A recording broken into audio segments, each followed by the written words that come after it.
ఎందుకంటే మీకు bumper offer అనేది ఒక బిగ్గెస్ట్ లీప్ అది. ఎందుకంటే అప్పటికి 'ఎందుకే రమణమ్మ' సాంగ్ ఒక కొన్ని సంవత్సరాల పాటు ఊపేసింది మొత్తం 2 తెలుగు స్టేట్స్. అలాగే 'దేవుడు చేసిన మనుషులు' సినిమాగా వర్కౌట్ అవ్వకపోయినా సాంగ్స్ అనేవి చాలా బిగ్గెస్ట్ హిట్ సాంగ్స్ అవి.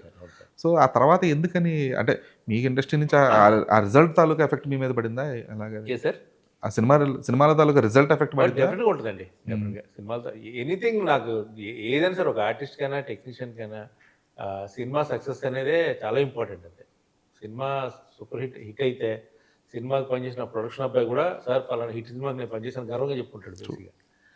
అదొక్కటే సక్సెస్ ప్రాపర్ సక్సెస్ అనేది ఒకటి దొరికిందంటే మాత్రం వెళ్ళిపోవచ్చు, ఇంకా వెళ్ళిపోద్ది బండి అదే వెళ్ళిపోద్ది కొన్ని రోజులు.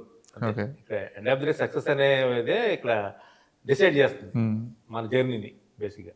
కాకపోతే వీఆర్ ఆన్ రేస్, ఇంకా మనం పరిగెడుతున్నాం ఆ గుంపులో.